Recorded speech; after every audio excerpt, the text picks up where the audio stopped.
Hello students, welcome your YouTube channel Vijay Awasthi. तो आज की वीडियो में एक्सरसाइज 11.2 क्लास 10 कंस्ट्रक्शन से क्वेश्चन नंबर 7 को सॉल्व करेंगे। तो क्वेश्चन नंबर 7 को जरा समझ लीजिए। एक चूड़ी की सहायता से एक वृत्त खींचिए, यानी कि हमें जो सर्किल जो ड्रॉ करना है वो एक चूड़ी या किसी भी कड़ी की सहायता से हम इसे ड्रॉ कर सकते हैं। वृत्त के बाहर एक बिंदु लीजिए, इस बिंदु से वृत्त पर एक स्पर्श रेखा खींचिए। तो कोई भी टफ क्वेश्चन नहीं है, बस इसमें जो है आपको एक जो चूड़ी की सहायता से जो हमें वृत्त खींचना है उसका केंद्र जो ज्ञात करना है, बस यहां तक ही आपका टेक्निकल पार्ट है। ठीक है, उसके बाद जैसे आपने हमने अदर क्वेश्चन करे हैं वैसे ही आप इसे भी सॉल्व कर सकते हैं। तो स्टार्ट करता हूं क्वेश्चन को, किस प्रकार आप इसे सॉल्व करेंगे। तो सबसे पहले हमसे क्या कहा है कि चूड़ी की सहायता से एक वृत्त खींचिए। तो स्टूडेंट्स, मैंने एक ये चूड़ी ले ली है और इसकी सहायता से मैं एक वृत्त खींचूंगा। ठीक है, चूड़ी को लेंगे, एक जगह रोक लेंगे और इस तरीके से हम इसकी सहायता से एक सर्किल जो है उसे ड्रॉ कर लेंगे। ठीक है, ये हमने एक वृत्त खींच लिया। अब इस वृत्त का हमें क्या लेना है, हमें इसका केंद्र लेना है। तो इसका केंद्र कैसे आप निकालोगे, केंद्र कैसे निकालते हैं, तो जो भी हम सर्किल ड्रॉ करते हैं उस पे अगर हम जीवा यानी कॉर्ड, दो कॉर्ड हम इस पे खींच देंगे। ठीक है ना, कॉर्ड आपको पता है, सेंटर तो हमें पता नहीं है, तो सेंटर से जो होके जाएगी वो तो डायमीटर हो जाएगा। बट यहां पर इस केस में हमें क्या करेंगे, हम कॉर्ड खींचेंगे यानी जीवा। तो एक जीवा मैंने ये खींच दी और एक जीवा मैं इधर से इस प्रकार खींचे देता हूं।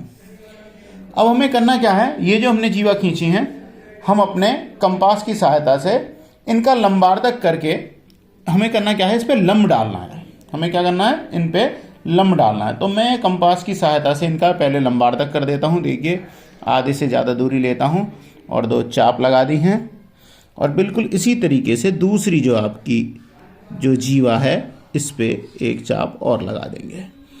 ठीक है, तो पहले हम इस जीवा का नाम लेते हैं। हमें एक जीवा ए बी खींच ली और एक क्या होगी ए सी, दो हमारी जीवा हमने खींच ली हैं। ठीक है ना, हम स्टेप्स में लिखते चले जाएंगे कैसे करेंगे। सबसे सर्वप्रथम हमने क्या करा, चूड़ी की सहायता से एक वृत्त बनाया और उसमें ए बी और ए सी जो हैं दो जीवाएं खींची। ए बी जीवा का लंबार्धक किया जैसे कि अभी मैंने किया है। इसका लंबार्धक करता हूं और यहां से थोड़ा डार्क बना लेते हैं जिससे हमें पता रहे कि कहां से हमें पेंसिल से ये खींचना है।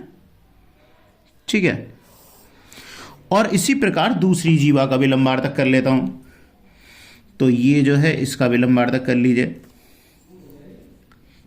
ठीक है, और ये यहां से ये लिया हमने इसकी बिंदु।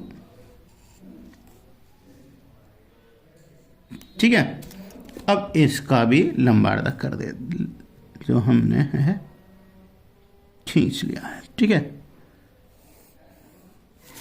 अब देखिए जहां ये दोनों एक दूसरे को काट रही हैं, ये काट रही हैं यहां पर, ये हो जाएगा वृत्त का केंद्र। नहीं तो आप ऐसे चेक भी कर सकते हैं, कंपास से मैं इसे चेक भी कर लेता हूं। ये देखिए,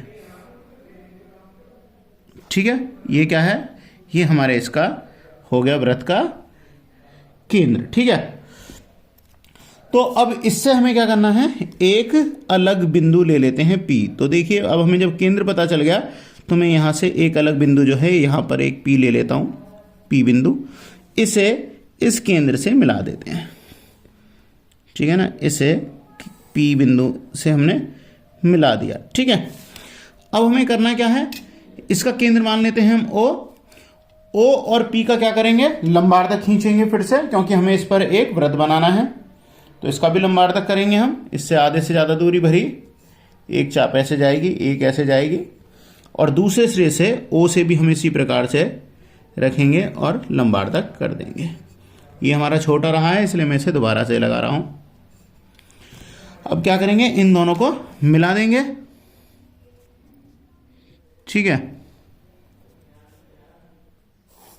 अब जहां इसने लंबार्धक आया है हमारा, इसे मान लेता हूं मैं क्यू। क्यू को केंद्र मानकर यानी क्यू पी को त्रिज्या मानकर एक बड़े वृत्त की रचना करेंगे। क्यू को मैंने केंद्र माना, देखिए आपका वृत्त बन गया, एक बड़े हमने वृत्त की रचना कर ली है। अब देखिए, जहां ये वृत्त हमारे छोटे वाले वृत्त को जो हमने चूड़ी की सहायता से जो खींचा था, इसे ये दो बिंदुओं पर काट रहा है। कौन सा, T1 और T2। T1 और T2 पर यह वृत्त इसे काट रहा है। T1 को मैं P से मिला दूंगा, ठीक है, और इसी प्रकार T2 को भी वृत्त से मिला दूंगा।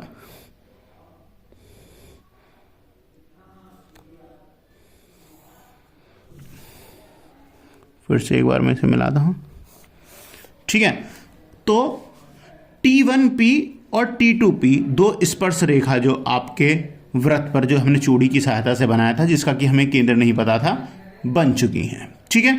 तो इसी प्रकार से जैसे जैसे हमने इसे बनाया है वैसे ही आप इसे इसमें रचना करके इसके चरण लिख देंगे। जैसे सर्वप्रथम हमने क्या करा, चूड़ी की सहायता से एक वृत्त बनाया, तो आप यहाँ लिखेंगे चूड़ी की सहायता से हमने एक वृत्त बनाया, और जैसे जैसे हमने इसके करते गए हैं वैसे वैसे हम इसके स्टेप डालकर, पॉइंट डाल के अपने क्वेश्चन को कंप्लीट करेंगे। तो स्टूडेंट्स, इसी के साथ आपकी 10th क्लास एनसीईआरटी से एक्सरसाइज 11.2 की क्वेश्चन नंबर 7 के साथ आपकी एक्सरसाइज कंप्लीट हुई, कंस्ट्रक्शन कंप्लीट है।